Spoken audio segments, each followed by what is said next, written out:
Steve! Hey, Steve! I heard someone calling my name as I was walking through the expo. Turning towards the voice calling my name, I smiled. Hi, Tom. Haven't seen you around for a while. Glancing at the logo on the smart polo shirt he was wearing, I added, That's not the company that you were with before. I hope it was a move up for you. A slight grimace came over his face. More of a lateral move. Anyway, how about we meet up later and catch up? He offered. Sure. I'll be done about 5 o'clock. I'll meet you at the hotel bar then. He confirmed, then headed back to his booth as I moved on. Tom wasn't what you would call a good friend, but in our business, you tend to run into the same people at most of these conferences. We had met up several times over the years and gotten along pretty well. As more than just casual acquaintances, but less than really good friends, we had discussed our families and lives in general, but no real specifics. I had noticed that he had been missing these conferences for the last couple of years, and it was good to see him back. I'm sure that we would have a good time catching up on our lives. So, new job then? I asked as I sat down beside him and ordered my drink. Yeah, I had a difference of opinion with my old company and we parted ways. Wow, that's rough. Is that why you haven't been to these conferences for the last couple of years? Yeah, I had to work my way up from the bottom again. It doesn't matter how much experience I had before, they want their longer-term employees that are more familiar with their products and services in the booth. Well, that does make sense. So, how have you been? What's going on in your life? How's the wife and kids? I asked, wanting to change the subject. His face turned dark. Jen divorced me, he replied. And because I had to move 3 states away for this job, I almost never get to see my kids anymore. Oh, that's rough. Did she find out about you being unfaithful? I mean, you were always bragging to all of us about all the married women you were seeing on your trips out of town. What was the name of the last one? Mary? I remember you talking a lot about her. You had been involved with her for a couple of months at that time. He smiled at that one. Yeah. Darn, she was attractive. She had been putting her husband off on having kids for a couple of months already just so she could enjoy her freedom. Are you still seeing her? Number. She suddenly stopped taking my calls and even blocked my number shortly after the last conference I attended. I think I met her once more. Then everything went to pieces. In fact, it was the evidence of her and me that Jen used in the divorce to invoke the prenup. That also cost me my job. They fired you for infidelity? I asked in amazement. Isn't that illegal? A look of anger came across his face. Of course they didn't fire me for infidelity. She had me served at the office just as we were about to have our monthly meeting. The young woman that served me the divorce papers loudly exclaimed that I was being served with the divorce on grounds of adultery. Her dad, the CEO of the company, then put his investigators in the accounting department on me and began reviewing all my expense reports for the last several years. Lunches, dinners, hotel rooms, everything. They even called up my clients to verify if I was actually having lunches and dinners with them at those times. Not only did they fire me for cause, but then they sued me for repayment. I still owe them about $10,000. He also blackballed me from the industry. Wow, that's rough, I commented. If he blackballed you, how did you get this job? It wasn't easy, he remarked. First off, I had to take a severe cut in pay. I have 20 years of experience, but I am being paid the same as a kid straight out of college. My base pay is terrible, so I have to put in about 80 to 100 hours a week just to make enough commissions to get by. Second, the owner of this company really doesn't like Jen's dad, so he didn't really care about the blackballing. Well, that's good for you then. At least you are making decent money and can pay your child support. That's not the worst part. Jen wasn't just out for blood. She wanted my complete destruction as well. Since the accounting office had all the receipts, they knew all the places, times, and dates. Her daddy hired a really good PI firm to track everything down. They found over a dozen other women that I had been seeing. Every one of their husbands got a package delivered to them. Of course, the lawsuits went nowhere, except to ruin my reputation. The problem was that several of the husbands got DNA testing on their kids. What's wrong with these women? I mean, if you are going to cheat on your husbands, you should be practicing birth control. 3 husbands sued me for back and future child support. I had to trade in my BMW for a used Ford Focus. Of course, I was kicked out of the house. It was in Jen's name, a gift from her father just before we got married. I now live in a tiny studio apartment in the worst area of town. I am working so much and have no extra money, so I have no social life. The only time that I can afford to drink is when I am traveling and can expense it as entertaining a client. My only hope right now is that Jen will marry the guy that I heard she is seeing and end the alimony payments. Heck, I'll even sign off on letting him adopt my children to quit the child support payments. It's not like I have the opportunity to see them now anyway. Wow, I remarked. Sounds like you really angered the wrong people. He was on his 4th drink by this time. I was kind of wondering if he would have enough money to pay his bar bill. Look, Steve, you and I have been kind of friends for years. I'm really desperate here. I really need a good sale. I can get you a really good price, and I know that there are a lot of our products that you can use. Get me a list of what you need, and I'll beat any other price that you can get on them. Darn. It was sad to see this once proud man begging now. Tell you what, let's just enjoy this evening, and we can discuss business tomorrow. After all, as you said, we have been friends for years, I offered. He smiled at that, thinking that he would be getting a good order from me. Okay, buddy. Now, I've been sitting here complaining about my difficult life. What's been going on with you? Well, Tom, the last couple of years have for me been remarkably similar to your life, with a couple of differences. Really? He asked in wide-eyed amazement. Yeah. You see, I got divorced as well. Thankfully, we had no children yet. Were you cheating on her too? Number quite the opposite. You see, I was sitting in a bar much like this one, talking to a client. I overheard some braggart talking about all the women that he was seeing on the side. I was just laughing most of it off until I heard him talking about one particular woman. That got my attention. When I got home, I installed cameras in all of our rooms, monitored her phone, and put GPS units in her car and purse. It didn't take long to catch her cheating on me. I managed to get video of her with the scoundrel. He was listening to me with rapt attention. He was a bit too drunk to catch the subtle hints in there. What did you do? He asked. I went full on revenge. Actually, it was multiple revenges. I not only exposed her, but I decided to expose the scoundrel as well. A glimmer of something passed through his eyes. Maybe something was getting through the fog of the alcohol. Hey, you know? In all the years we've known each other, we've never shown each other pictures of our families, I exclaimed. Here's a picture of my ex-wife, I proclaimed as I pulled up a photo on my phone. His face immediately went pure white. But that's... He sputtered. Yeah, I agreed. That's the woman you were bragging about seeing at the last conference that you attended. You! He accused. Yep, me. You ruined my life. I couldn't help but laugh. Well, you did have an affair with my wife. You should know that actions have consequences. It was just an affair, he pleaded. It didn't mean anything. Actually, it meant everything. I didn't know that she was your wife. Doesn't really matter. You knew that she was somebody's wife. Besides, you knew that you were also married. You remember that vow to forsake all others? Some of us take that seriously. It was really sad to watch the guy fall apart and begin crying there in the middle of the bar like that. Okay, Tom. Get yourself together now.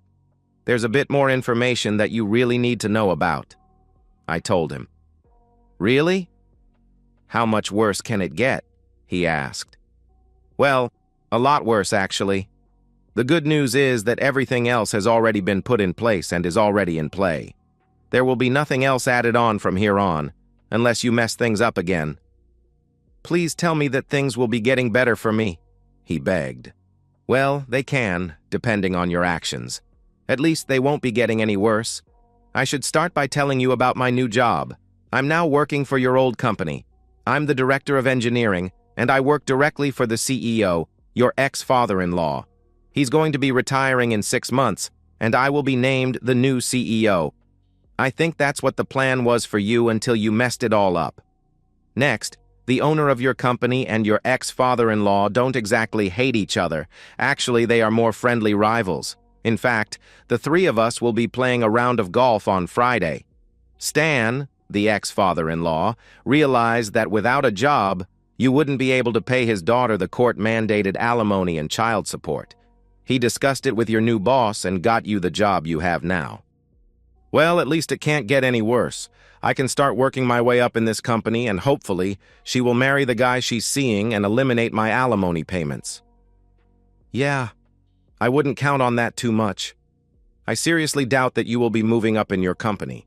Sure, you will be getting your annual cost of living raises, but you will remain at your current position. Nobody trusts you enough to promote you. I let that sink in for a couple of minutes. Then I continued. Oh, let me show you a couple of pictures of my new fiancée and her kids. I pulled up another photo on my phone.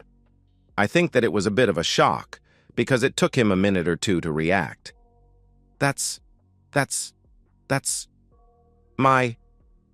your ex-wife. Yes, I confirmed. And these are your children. My children? Yep. You know that they are now calling me Daddy? I guess that since you haven't been able to see them for a couple of years, it is probably natural. I am the only adult male in their lives now. You're dating my ex-wife? He exclaimed. Actually, we are engaged, I replied. Our wedding is planned for April 2027. He thought about that for a minute. Then it dawned on him. Wait a minute.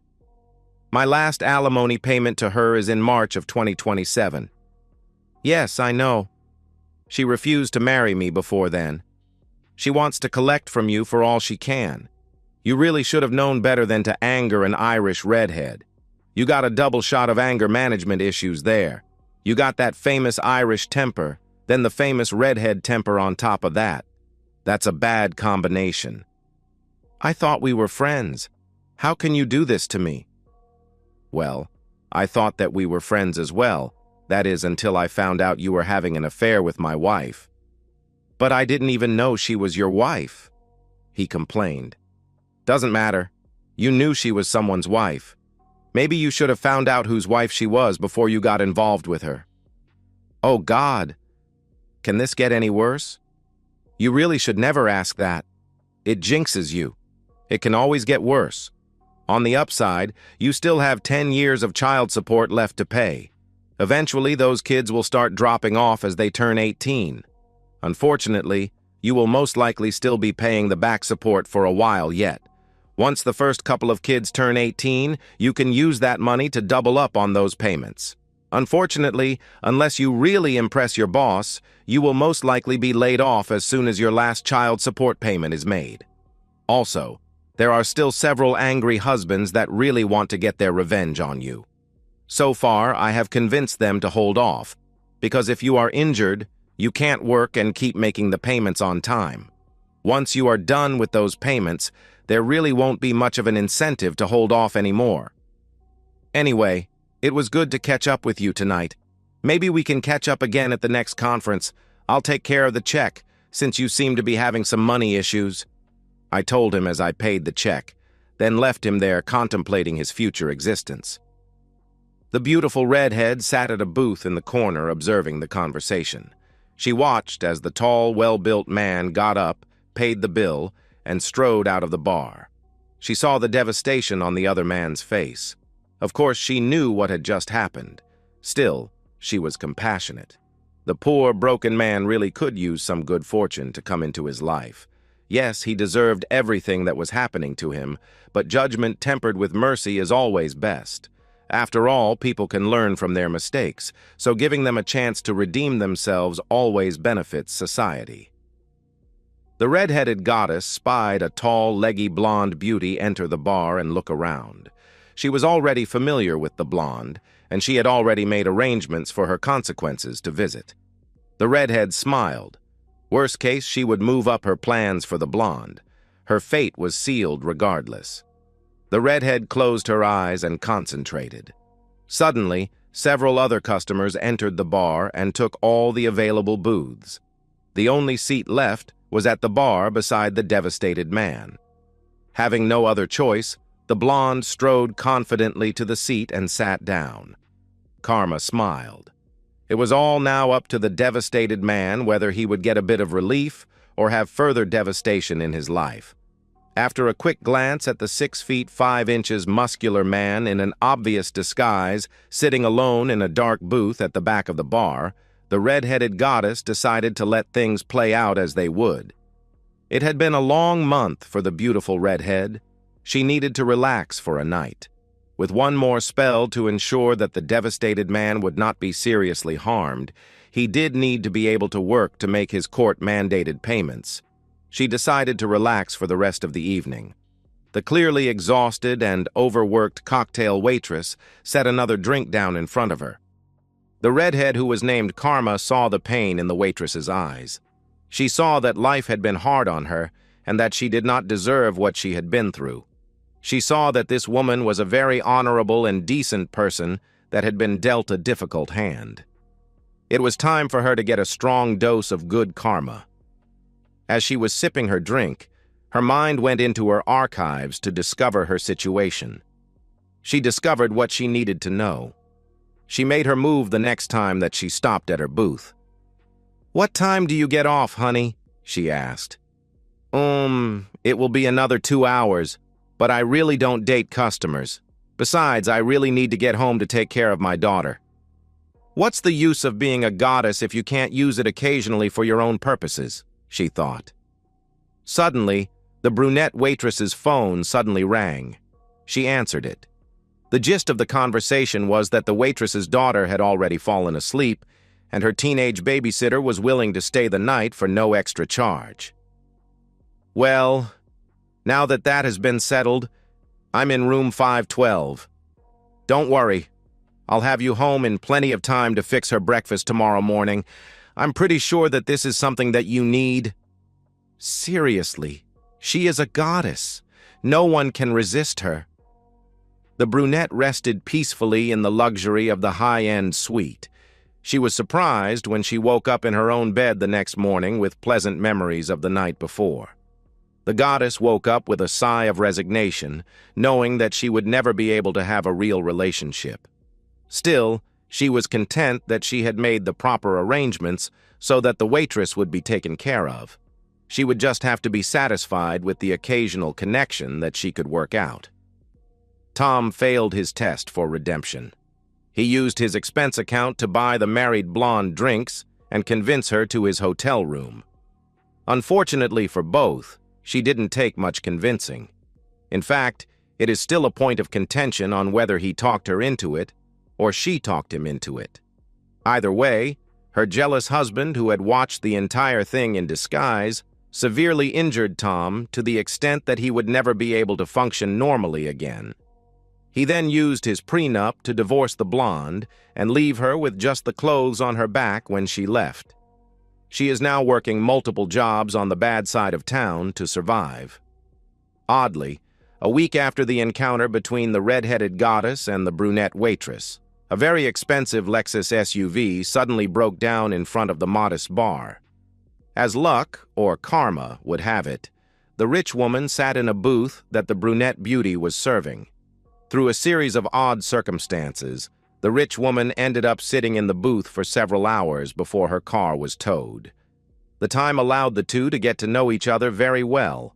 It took a couple of nudges, nothing that neither of them really didn't want to happen, but more to push things along.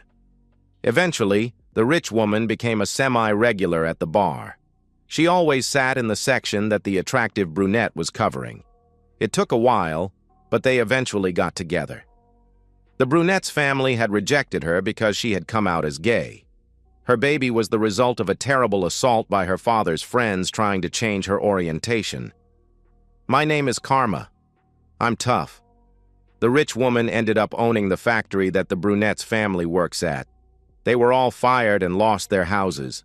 I look in on them every once in a while. I saw one time at Christmas when her siblings brought their children to a charity event to get Christmas presents. She graciously offered to buy her nieces and nephews presents for Christmas. She even invited her entire family to their house for Christmas dinner.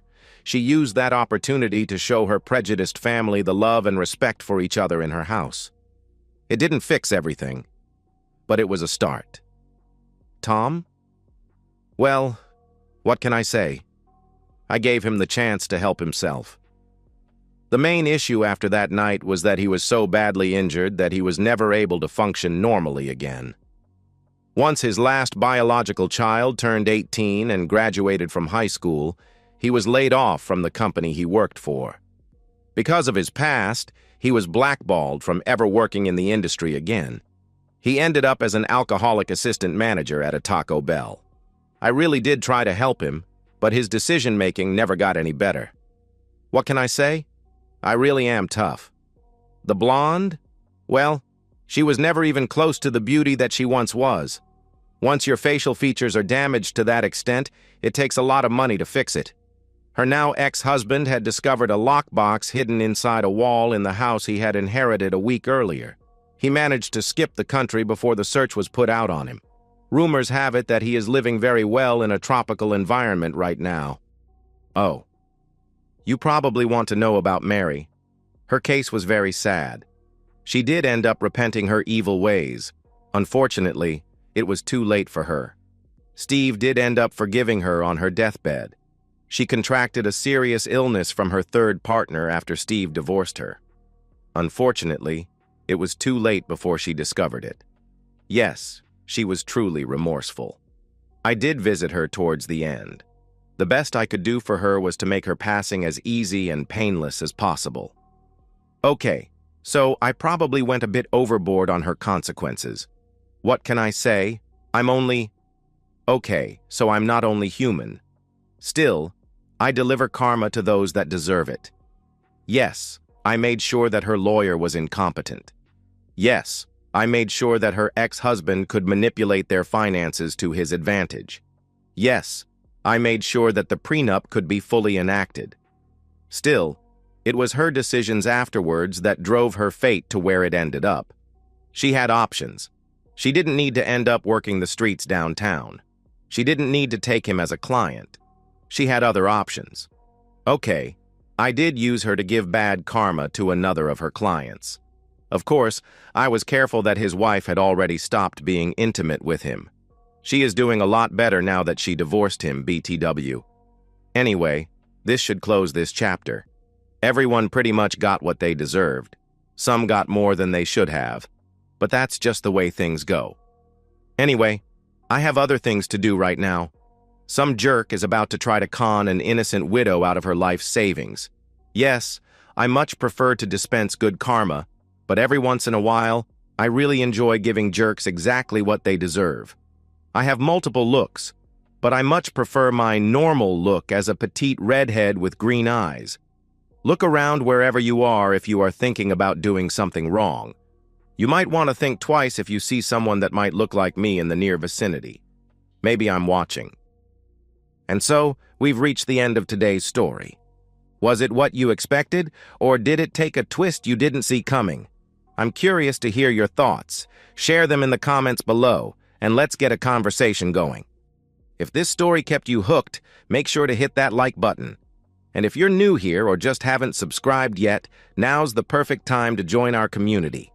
I bring you fresh, captivating stories every day, so click that subscribe button and turn on notifications so you never miss out. Thanks for watching, and I'll see you in the next one.